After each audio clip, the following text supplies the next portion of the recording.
I'm 76 years old, and last Tuesday, I fell in my living room and couldn't get up for 40 minutes. Not because I was seriously hurt. I wasn't. Just bruised and shaken, because I couldn't figure out how to get myself off the floor. I laid there on the carpet, trying different positions, different angles, different ways to leverage my weight, and nothing worked. My arms weren't strong enough. My legs wouldn't cooperate. I laid there thinking, this is it.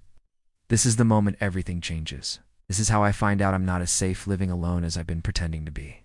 The fall itself was stupid, preventable. I tripped over the edge of the rug, the same rug that's been there for 15 years. Nothing dramatic. 1 second I was walking to the kitchen, the next I was on the floor.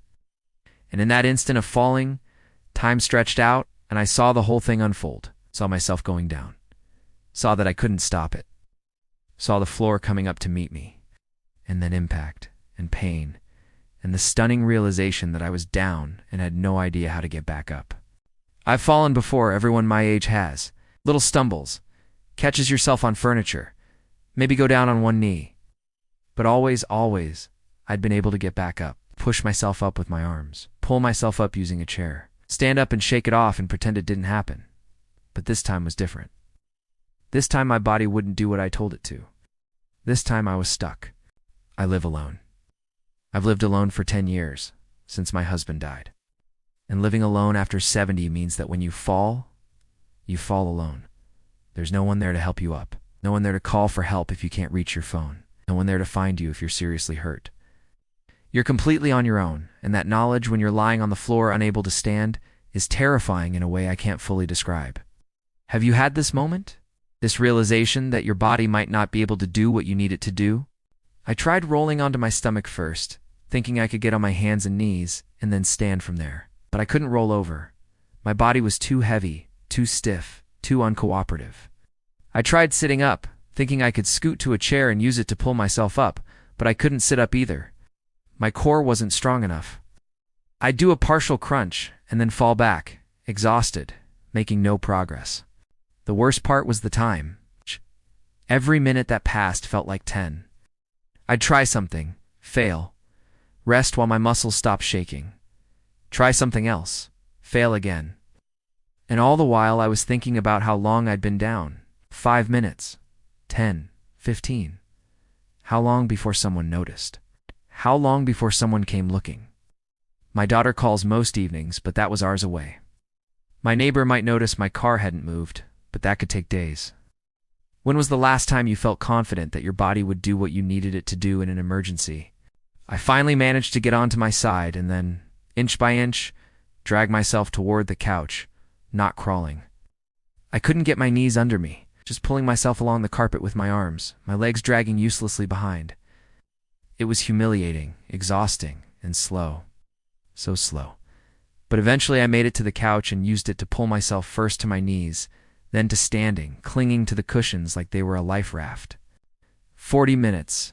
It had taken me 40 minutes to get up from a simple fall in my own living room. I stood there, shaking, sweating, breathing hard, looking down at the spot on the floor where I'd been trapped, and I felt something shift inside me.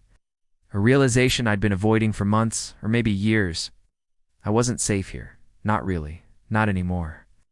Living alone after 76, with a body that couldn't get itself off the floor, that was dangerous. That was a crisis waiting to happen. I didn't tell anyone. Not my daughter when she called that evening. Not my son when he came to visit that weekend. I hid the bruises under long sleeves and told no one because telling them would mean admitting what the fall had shown me, that I was vulnerable, that I was at risk, that elderly living alone in my case had become elderly living dangerously. But I couldn't stop thinking about it. About what would have happened if I'd hit my head, if I'd broken something, if I'd been hurt badly enough that 40 minutes of struggling wouldn't have been enough. I'd have been there for hours, days maybe, unable to reach the phone, unable to call for help, unable to do anything but wait and hope someone came looking. Do you lie awake thinking about these scenarios, about all the ways a simple accident could turn catastrophic when you're alone? I started moving differently through my house, more carefully, holding onto furniture, avoiding the rug that had tripped me, watching my feet constantly. But the carefulness came from fear, not wisdom. I wasn't being smart. I was being terrified. Terrified of falling again. Terrified of being trapped on the floor again. Terrified of discovering that next time I might not be able to get up at all. The nursing home fear that had always lived in the back of my mind got louder. Because this is how it starts, isn't it? Fall, an injury, an inability to function alone. And then someone decides you can't stay in your home anymore, that you need supervision, that you need to go somewhere with people around all the time, that you're no longer capable of independence. And the fall, the stupid, simple fall, becomes the beginning of losing everything. 2 weeks after the fall, I finally told my daughter. We were sitting at my kitchen table, and she noticed me wince when I stood up, saw the lingering bruise on my arm I'd forgotten to hide. She asked what happened, and I told her about the fall, about the 40 minutes, about not being able to get up. And I watched her face change as she understood what I was really saying. That her mother had been trapped and helpless in her own home for nearly an hour. She didn't lecture, just asked quietly what I'd been planning to do about it. And I had to admit I had no plan. I'd just been hoping it wouldn't happen again, hoping I'd be more careful, hoping that fear and vigilance would be enough to keep me safe. But we both knew that wasn't enough. That hoping isn't a strategy. That aging and independence require more than just wishful thinking. We talked about options. She researched medical alert systems, the kind with fall detection that automatically calls for help if you go down. She found one that I could wear all the time, even in the shower, that would bring help whether I was conscious enough to press the button or not. It felt like admitting defeat, like announcing to the world that I wasn't capable of living alone safely, but it was also admitting reality, that I'd already proven I wasn't safe, that the fall had shown me that. We also talked about physical therapy. It's about building the strength I needed to get up if I fell again. It's about exercises to improve balance, so maybe I wouldn't fall as often. About making my house safer with better lighting, removing tripping hazards, installing grab bars in strategic places. Small changes, practical changes. Changes that acknowledge my limitations instead of pretending they didn't exist. It's been 6 weeks now. I wear the alert device every day. I've been doing the exercises. We've made my house safer, and I haven't fallen again. But I know I will eventually, if everyone my age does. The difference is that now I'm prepared. Now there's help available if I need it. Now I'm not relying on my body to do things it can't reliably do anymore. I'm learning that the first real sign you're not as safe as you think isn't the fall itself. It's what the fall reveals. The weakness you've been ignoring. It's the limitations you've been denying. The reality that your body has changed and your living situation needs to change with it. And recognizing that, accepting it, adapting to it before the next fall, that's how you actually stay safe. That's how you maintain the independence that matters. If you've fallen and struggled to get up, if you've had close calls that frightened you, if you're moving through your home in fear of the next accident, please listen to me. This is serious.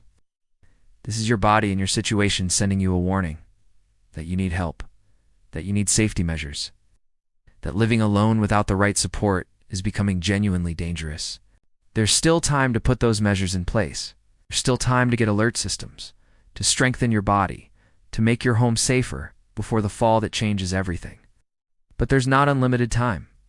And waiting until you're seriously hurt, until you're trapped for hours or days, until someone finds you in crisis, that's when other people make all your decisions. That's when you lose control. So please be honest about your own safety. Have you fallen? How easily could you get up? What would happen if you couldn't? Do you have help available, or are you relying on luck? Because those are the questions that matter. Those are the realities you need to face while you still can. If this story meant something to you, if you've had your own frightening fall, I hope you'll subscribe to this channel. Share this with someone who might be at risk and not admitting it. Leave a comment telling me about your experience, because you're not alone in this fear. Hit the like button if you found this real and honest. We need to talk about falls.